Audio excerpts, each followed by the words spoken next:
Texas football, basketball, and China. Oh my, Romo, please return soon. And we hand out our hardware next on College Crossfire. The hell's the rest of it? Here's the rest of it. Taylor's not even here to defend himself. I'm so excited.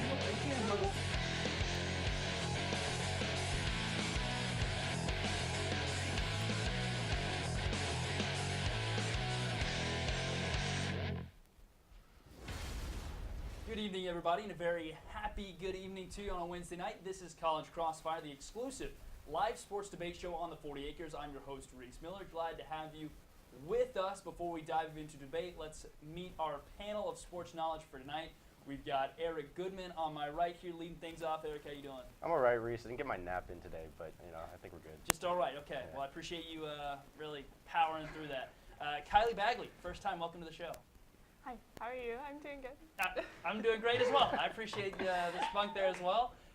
Joe Cool, also Average Joe Morris. How you doing? Great. DeAndre's missing shots. It's a great day to be a Mavs fan. Let's go. Great day to be a Mavs fan. A great day to be Joe Morris as well, I presume. Yep. All right, guys, let's get into it. The Texas Longhorns got back to their winning ways Saturday against the winless Jayhawks. After a shaky first-half performance, the Longhorn offense poured on a season-high 59 points, moving their regular season record to 4-5 on the year. Guys, this is Kansas, remember, but what can you take away from this game, and what are some things you liked, maybe some things you didn't, considering Kansas does not have a win this season, 0-9 now, but what can you take away from this? Eric, we'll start with you. Well, I don't think there's anything not to like, but as far as going bananas over, setting one of the highest scoring game in the Charlie Strong era, I mean, there's nothing new. We've seen that, this Texas team was capable of putting up huge numbers and huge offensive numbers. And You've seen it? You've seen evidence this year? At Cal, yeah, and then at Okay. in the Rice game. I mean, this is nothing. That it's not the first time we've seen Gerard Hurd and Tyrone Swoops have great games, but it's also not the first time we've seen massive inconsistency from this Texas team. And they've got another road matchup where they've been outscored by over 100 points on the road this year. So I mean, it's great to see them have a great performance. It was good for the home crowd. Second to last home game to see a good performance. I like the Foreman brothers looking like they're going to be great players for Texas next year. But we're still waiting for a real spirit lifting win. Yeah, certainly it is still Kansas. Kylie Badgley, what say you? Well, I think this week the Longhorns, they played really focused and most of the time. And then they got off to a fast start, and I just think that's the key that they need to win. Some things, they had a little stall offensively and some miscommunications on defense, but other than that, I think it'll improve as they mature as a team. Sure, I think the 17-0 start, of course, helped. Charlie Strong teams have not won when they fall behind, so obviously a big key there. Joe, what do you think? Well, I like the offense. They had over 600 yards, both 300 passing yards and 300 rushing yards. And the Devontae Foreman had over 150 yards rushing. It was a good game. The defense looked a little shaky at times. They almost tied it up a few times, like in the first half. But overall, it was a good game. I liked what I saw. Yeah, certainly I think when you win 59-20, especially with the way Texas has played this season, certainly a lot of things to like. Kylie, I like what you said, so you're going to get the point to start things off here. Just because I think there are some concerning things there. Remember, Kansas really blew it in the red zone twice. Otherwise, that game might be tied going into halftime. Certainly a strong start helped there as well. Strong start for you. The Longhorns have been anything but road warriors this season. In 3 true road games, Texas is 0-3 and has been outscored 112-10. Texas has another tough customer this Saturday in the West Virginia Mountaineers. The Mountaineers are 4-4 this season, with all 4 losses coming to the top 4 teams in the Big 12, with a combined 2 losses between them. What does Texas have to do in order to win a game that may be very, very crucial in their quest for bowl eligibility? Kylie, we'll start with you.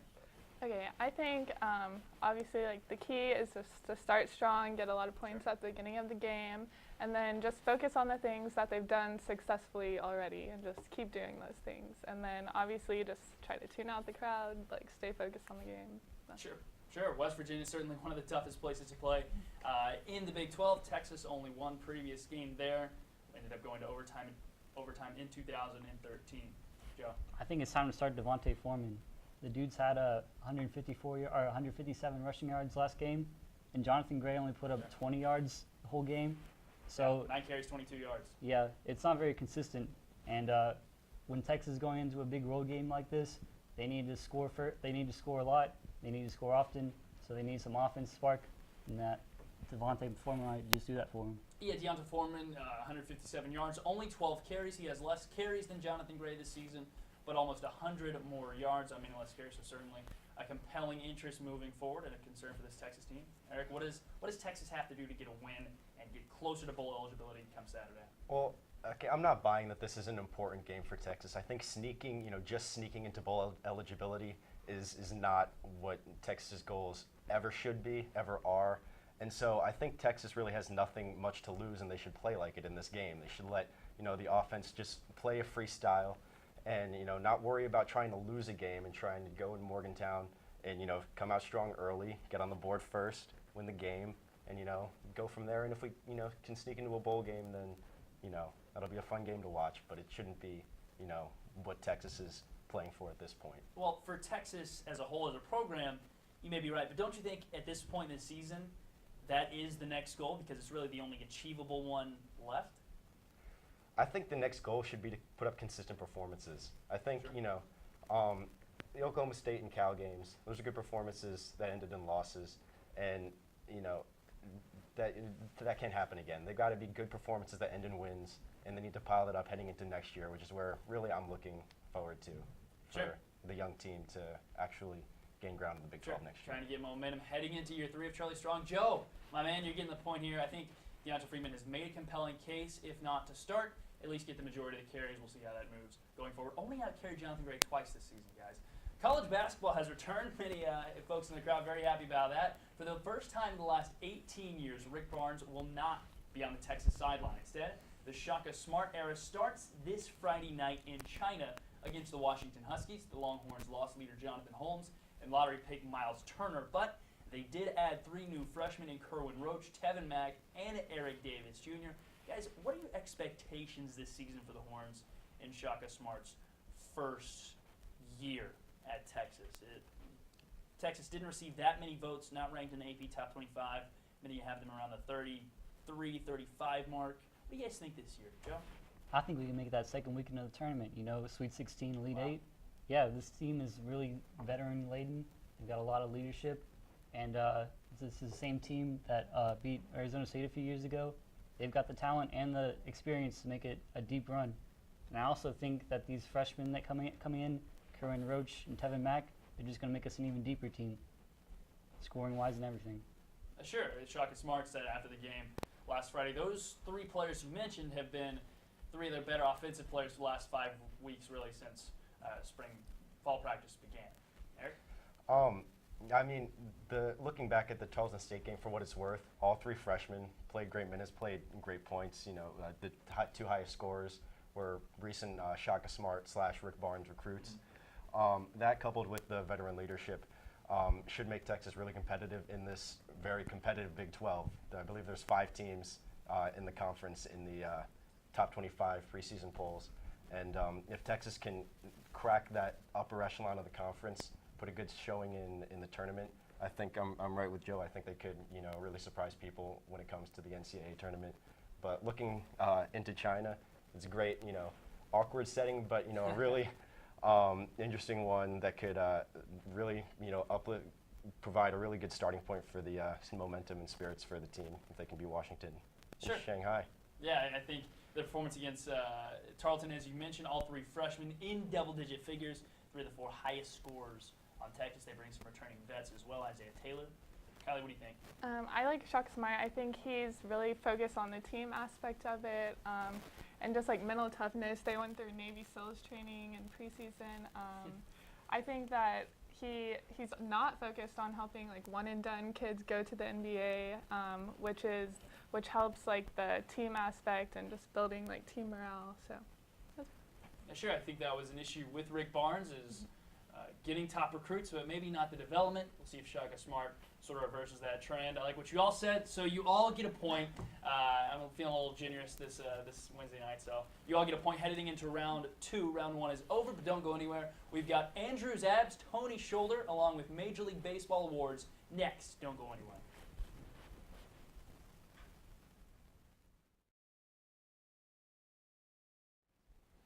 Welcome back to the only live sports debate show on the 40 Acres, College Crossfire. Let's take a moment to glance at our scoreboard before we get into round 2.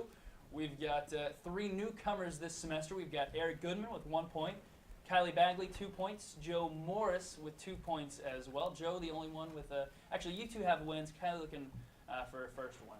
So see if she can get it done. Headed to round 2, guys. The 2 teams that began 2015 as Super Bowl contenders are beginning to fade to the pretender category fast at this point of the midway season. While the Indianapolis Colts still lead the AFC South with a record of 4-5, Andrew Luck will miss 2 to 6 weeks after missing 2 games earlier this season. Meanwhile, the Romo-less Dallas Cowboys have lost 6 games in a row and sit in the NFC least cellar. Romo rejoins the Cows in 2 weeks again to Miami, but the question is, who has the better chance of making the playoffs and really surviving these critical injuries? The Indianapolis Colts or the Dallas Cowboys, as Tony Romo is on the edge of returning. Eric, we'll start with you. Here's the funny thing about these 2 teams. They're both bad, but the teams in their divisions are worse, and these are by far the 2 worst divisions in the NFL. So as quick as we should be to say, as quick as we really should be to say, neither of these teams have a chance to make the playoffs. They don't really deserve to make the playoffs.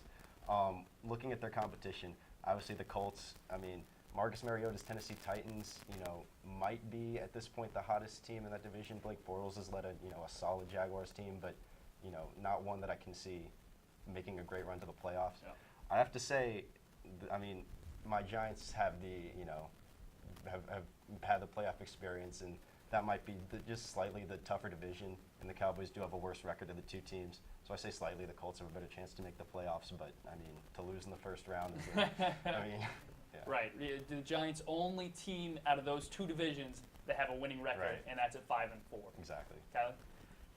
Well, I think that I'm just going to go with the Cowboys and be super optimistic, but because we're going to get Tony Romo back in a few weeks, and sooner than they'll get Luck back. So Hasselbeck is a little better than Castle, but not to mention he's 40 and Castle's 32, so that has a lot to say. But so I'm just going to be optimistic and go with the Cowboys. So. Okay, that's certainly a reason to be optimistic with Tony Romo coming back. Dallas hasn't won a game in 3 years without Tony Romo. Joe, I think I know your answer before I get to you here, but I want to hear it anyway, so I'm giving you a chance here. Who has the better shot? I think the Colts do. Okay.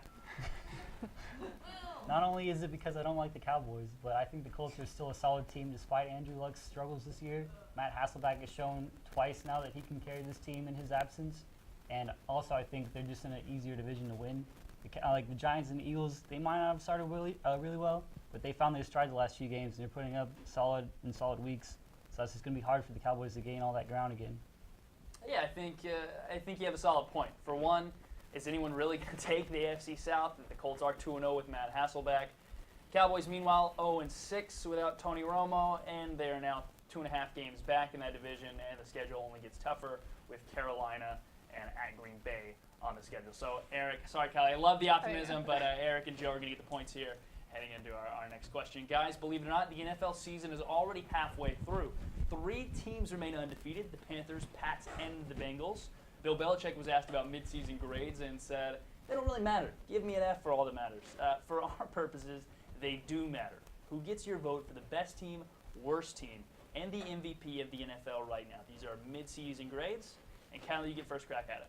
Okay, so best team, I'm going to go with Carolina Panthers. They're having a great season. They're playing good football, good defense, and they have Cam Newton. Worst team is Detroit Lions. Their record's 1-7. They have Matt Stafford, who's leading in interceptions, and Calvin Johnson is just doing bad. And both of them combined are taking $22 million of the Lions' salary cap and not producing anything. So, and then MVP is going to be Cam Newton. He just has the no one can stop me mentality. And last year at this time, his team was 1-7, and now they're 8-0. So he's MVP.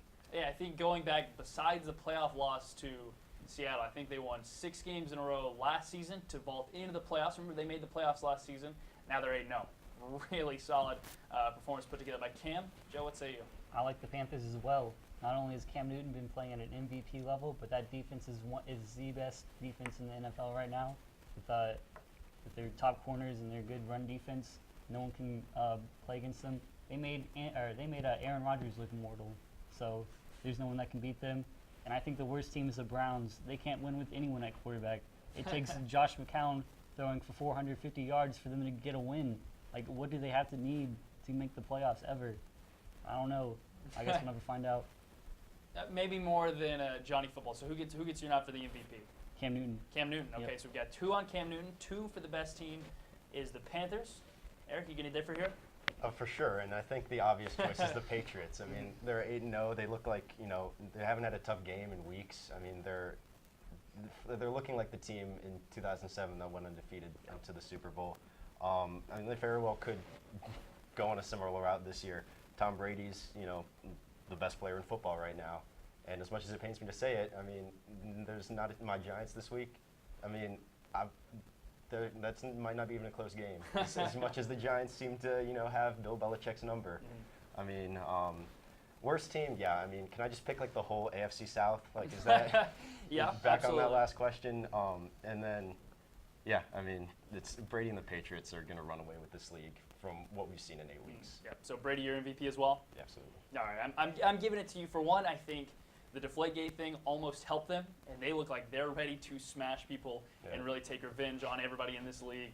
I think they have a great chance of going undefeated, so you get the nod for the Patriots. And I think Cam gives Brady a shot at that MVP, but right now it's still Brady's at this point. Yeah. So Eric gets the point. Guys, baseball is still relevant on our show. The MLB announced their finalists on Monday for all their awards. This one is pretty simple. We need your National League, American League Cy Young winners, and your MVP award winners. Try to dish out the hardware. You guys get to be the writers, the Baseball Association people, and hand out some awards. So we need NL and AL, Cy Young, and MVP. Joe, you get first shot. All right, for the AL MVP, I'm going to have to go with Josh Donaldson. He took this Toronto Blue Jays team that was just an above-average team, struggling to make the playoffs, and he turned them into a World Series threat with his bat. And for Cy Young, I like Dallas Keuchel. He's been outstanding all season. He was clutch in the playoffs. There's no better pitcher in the AL than him. For the NL though, I don't like any of the in the MVP favorites. Bryce Harper, Paul Goldschmidt, and Joey Votto. None of those guys were on winning teams. The Nationals were awful, and the other 2 teams were even worse. So the MVP is supposed to be going to someone that helped their team make the playoffs, and that was very valuable to them. So none of them get the MVP in my count. But for Well, you got to give somebody. Who are you going to give it to? Jake Arrieta, Cy Young winner too, 22 wins, sub-2 ERA, and 2 playoff wins. That's clutch. Just give him everything. Give him everything. Yeah, give him a franchise. Okay, obviously that second half pitcher, not as good in the first half, but certainly viable award candidate there. Eric, what say you? Yeah, Joe, you're totally right on the AL. It's Donaldson for how he led that middle of the lineup for the Blue Jays, who won that, you know, came storming back to win the AL East. Keuchel, obviously for Cy Young. I mean, played the same role for the Astros. And you'd also write about in the NL, there was no one clear candidate. Nolan Arenado probably had the best single year stats-wise of any player in baseball, any hitter in baseball. And then Yoenis Cespedes, for the 2 months that he played in the NL, was far and away the most dominant, most valuable player in that league. But, you know, I mean, I'm not sure you can give a guy an MVP for playing 2 months in a league.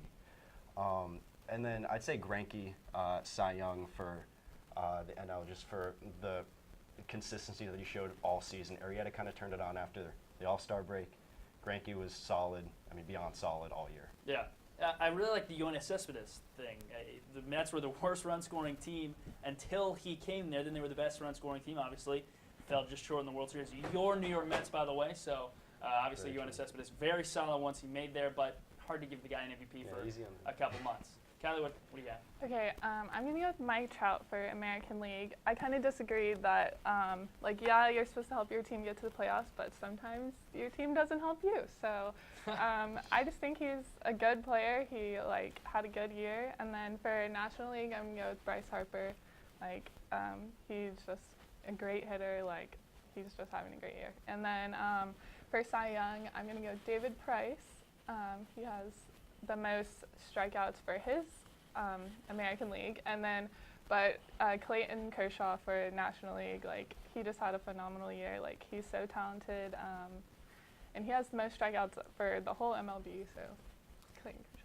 I don't necessarily agree with the Clayton Kershaw pick. I think Zach Greinke would get that nod for me. But I think I'll give you the point just because of what you said about David Price, really propelling the Toronto Blue Jays. I think without him, they probably don't win the AL East, and they probably don't sneak in there. Love the Yoenis Cespedes thing as well. Bryce Harper, obviously, maybe the best player in baseball this season, even on a losing team. Guys, 2 rounds, so you're getting the point on that one.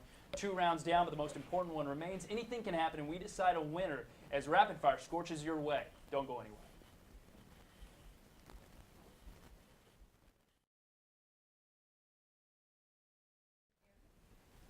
Welcome back to College Crossfire, and we certainly thank you for tuning in. We've got our final Rapid Fire round upcoming. Let's take one final look at our scoreboard off to my right. We've got Eric Goodman with 3 points, Kylie Badgley 3 points, and Joe Morris all with 3 points, guys, as tight as it can get heading into the final Rapid Fire round, just so you guys know how this works. Jump in at any time. Points are now doubled, so anything can happen, guys. Ready to get into it? Hit it. Excellent. This past week, a referee told the Central Michigan band and cheerleaders they were being too loud during a football game. This is certainly a new call to many fans and officials, so if you were a referee and you had the power to create a new rule, new call in any sport, what would it be? You have all the power here to make any ruling you want. I'd say shave the ivy off of Wrigley Field. Am I gonna get like harassed for that? You may get harassed for that and maybe strangled in that ivy. But you can say that. We saw it in the playoffs. Like the outfielders can just decide, all right, don't want to play that ball really. It's kind of over there in the ivy. I mean, what is that? Okay, so if I was a ref, would you be like, nope. Okay. Get out that. All right, removing the ivy from Wrigley Field. Certainly, you don't care about gaining any fans as an official. That's good. I think allow more fighting in hockey because that's what's really entertaining. So that's what I. Okay, the exact opposite of what everybody in hockey is trying to do. Excellent. Joe, what do you think? A lot more fighting in hockey. What about basketball? Like, people like touch each other on the shoulder and it's a technical foul and they get ejected. Like, why don't we allow more fighting like back in the 80s to basketball? One of the great pastimes in American history, and they're trying to ruin it now with like technical fouls and ejections. It's no fun anymore. You just watch people shoot jumpers. That's not fun. Where's the paint anymore? Where's the fighting? Where's the hard fouls? Where's all that go? It's not fun anymore. Okay, all right. That is horrible. That's street ball. That is, I not heard street that. ball. And are we playing in libraries now? Yeah, I'm not sure about that call, but I'll tell you what, I love fighting. I can't really decide between my love for hockey and basketball, so you two guys are going to get each 2 points here because who doesn't love fighting, even if that's the exact opposite of what everybody is trying to do the officials like. So you guys take the 2 points, guys. Sunday, Seattle Seahawks receiver Ricardo Lockett handed out burgers to homeless Dallas fans after they beat the Cowboys 2 weeks ago. If you had an athlete's salary and you could do anything with it, now you don't have to be charitable as Ricardo Lockett, but what would you do with your money if you had, let's say, an NFL player's salary, just signed a pretty sizable contract here, and you get to spread your money however you want? You can be all on yourself if you want. If I were a Cowboys fan, I'd pay for a win.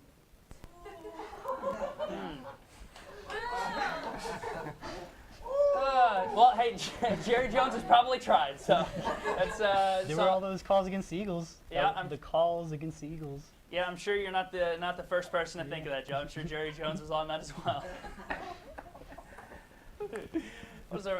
Someone give me a better answer than that, please.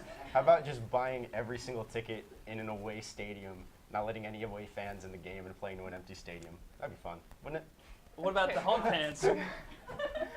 Yeah, no, you would just buy out all the city's fans, and just you let your fans in, and you have like a little mini home game. Okay. Interesting. It's interesting. I like it. Okay, so I would do something charitable with like part of my money, and I would help human sex trafficking victims, because that's just something that I'm passionate about. And then the other thing. See, Joe, this is the difference between you and between Kylie. You want to buy wins illegally, and Kylie wants to help people. Kylie, And continue, then please. Tell Joe about it. The other thing I would do is buy my dad a BMW 750, because that's his dream car, and he takes good care of me. So. Okay, is that what we're doing? Okay, all right. The crowd gives Kylie the 2 points for that answer. Sorry, Joe. Guys, tonight, final question for the night. DeAndre Jordan makes his return to Dallas. Not that he was ever technically there. That's great. That's right. But check out this picture from the Dallas Morning News, or if you didn't get a chance to see it, DeAndre Jordan with devil horns on the front sports page. He may be currently, as we have the picture right there, he may be the current biggest villain in Big D. But for your sports fandom, who is your biggest sports villain? DeAndre Jordan. Okay. Okay, obviously, had him right there, joke. Okay. I feel like my dad would say Reggie Miller, being Knicks fans, because he toasted them so many times. But for me, I mean, I'd say Tom Brady, but the Giants have beat him in 2 Super Bowls, so I'm happy with how that's gone. So. Okay, those are 2 pretty terrible villains. I'm going to be honest. Kylie, get us out of here. Let's see. I'm going to go with DeMarco Murray just because I'm sad he left. I know it's not really his fault, but it's just like when you can't have someone. So that's it. Joe loves it. Joe loves it. All right, crowd, what do we think here? Who do we give the win to? Kylie? Kylie. Everybody gives the win to Kylie. Kylie takes home the victory. Her first time on College Crossfire, another first-time winner. And do we have time for? Everybody loves Kylie. Do we have time? We have time for FaceTime for you. So you have 30 seconds to talk about whatever is on your sports mind after your first victory. Congratulations. Well, I'm just glad I won. Thank the veterans. Thanks to all the veterans. It's Veterans Day, so happy Veterans Day. Nice. Nice. Excellent job. That will do it, guys, for show 10 and 20 and 15. Don't forget us to check you out on social media at College Crossfire. Make sure to watch every Wednesday night at 9. For the very best Longhorn sports news, tune in to College Press Box Mondays at 9:30. They are on the Twitter as well at College Press Box. All of our shows on YouTube. Don't forget about TSTV Game Day. Kylie Badgley is your champion. A big thanks to our panelists, everybody in studio, Master Control. But the biggest applause is, of course, due to our veterans. It is, in fact, Veterans Day. A very special thanks to each and every one of you for risking your lives to allow what we do and what we love to do, making this country safe and allowing us to continue forward. The very special and best of thanks to you. Happy Veterans Day to each and every one of you. Until next week, I'm Reese Miller. Have a wonderful Wednesday night.